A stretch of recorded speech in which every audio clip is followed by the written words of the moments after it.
वृंदावन तीर्थ, इसलिए तुम वहां कालिंदी के तट पर चले जाओ। ध्रुव ने वहां जाकर के क्या किया, यमुना मैया के किनारे पहुंच करके एक सुंदर पवित्र स्थान देखा और स्थान पर बैठ करके आराधना करने लगे। कहते हैं त्रिरात्रांते त्रिरात्रांते कपित्थ बदरासनः।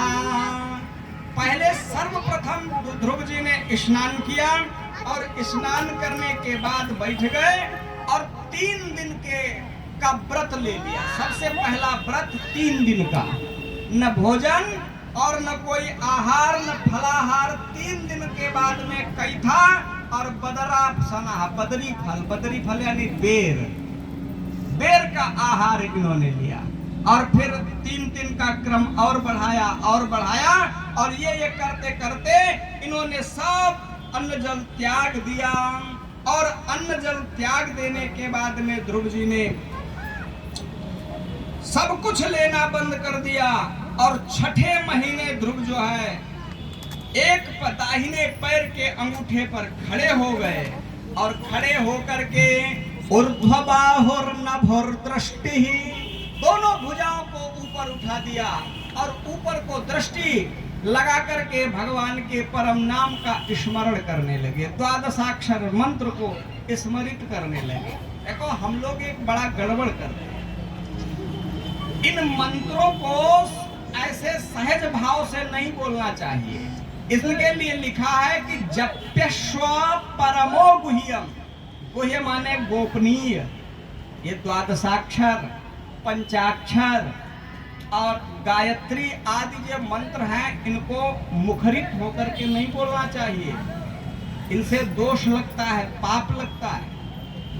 इसलिए उपांशु जप करना चाहिए, होठों से ही इनका आवाज बाहर न आवे, इस तरह से जाप करना चाहिए। अब तो लोग इन द्वादशाक्षर पंचाक्षर इनका बड़ी तेजी से जाप करवाते, ये विधि विहीन है। क्योंकि नारद जी ने खुद कहा जब द्वादशाक्षर की शिक्षा दी कि जब विश्वा परमो गुह्यम, ये परम गुह्य है, गोपनीय है, इसको गोपनीय रखते हुए इसका जाप करिए। अब ध्रुव जी उस मंत्र का जाप कर रहे हैं। ध्रुव की तपस्या से उनके ब्रह्मरंध्र से ब्रह्म तेज निकलने लगा, जो ऊपर के स्वर्ग लोक, महरलोक, जनलोक, तपलोक और तपलोक से होते हुए सत्यलोक तक जिसकी ज्वाला पहुंचने लगी, ब्रह्मलोक तक उनका प्रभाव पहुंच गया। पूरी सृष्टि में त्राही त्राही मच गया, समस्त प्राणियों की प्राण वायु रुकने लगी। देवता दौड़े ब्रह्मा जी के पास गए और ब्रह्मा जी दौड़े नारद के पास में, भगवान नारायण के पास। भगवान अब आपको दर्शन दो, ये कौन है, कौन सा भक्त? कहते हैं जो है मनु का उत्तानपाद नंदन ध्रुव तपस्या कर रहे हैं, आप उनको दर्शन दीजिए। ऐसा जब स्थिति आई, भगवान तब गरुड़ पर सवार हुए और गरुड़ पर सवार होकर के मैत्रेय जी कहते हैं कि एवं मुच्छिन्न भया उरुक्रमे कृता वनामा प्रयवंत्रविष्टम सहस्र शीर्षा पिततो गरुत्मताम मघो मधोर वनम भृत्य दिदीर्क्षया गतः।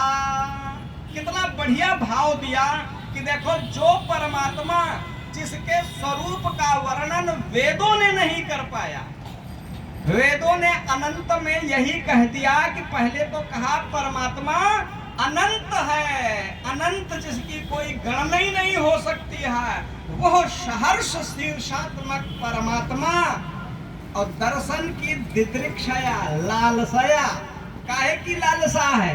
स्वभृत्य, अपने सेवक, अपने प्राण प्यारे भक्त को दर्शन करने की इच्छा परमात्मा, उस लालच से दौड़ते हुए नारायण आ गए। सवैधियं योग विपाकति ब्रया हरत पद्म कोशे स्फुरतं तडिस्प्रभम। और ध्रुव के सामने आकर के खड़े हो गए। भगवान ने कहा कि बेटा ध्रुव, आंखें खोलो, आंखें खोलो।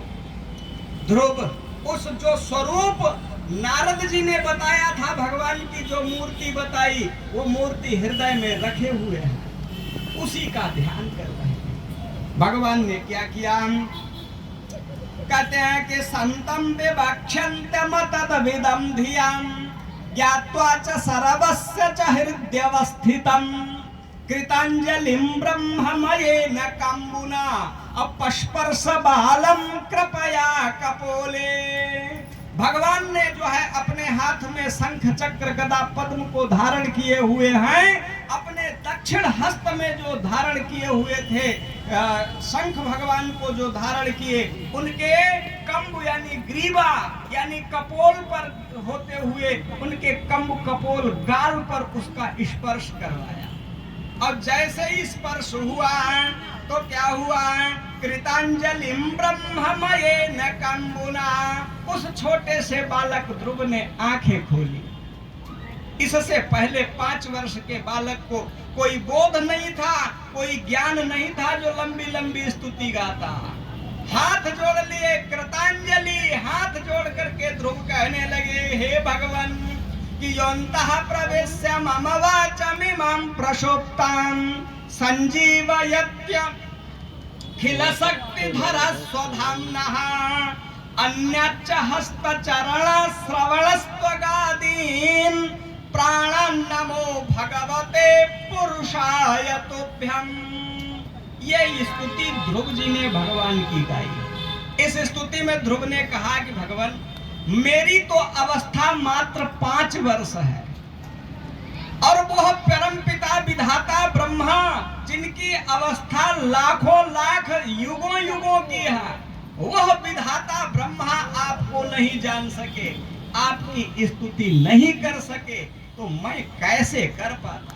लेकिन जब गुरु ज्ञान से आप हमारे हृदय में प्रविष्ट हुए, योऽन्तः प्रविश्य मम, हमारे हृदय में जब आप प्रविष्ट हुए, तो आपकी कृपा से हमारी इंद्रियों में चेतना आ गई। इसके पहले मैं निश्चेष्ट था, हे भगवान मुझे चेतना प्राप्त हो गई, और हमारी इंद्रियां जो संसार के सुखों में, संसारिक की गतिविधियों में सुख खोज रही थी, वो सब की सब इंद्रियां जो है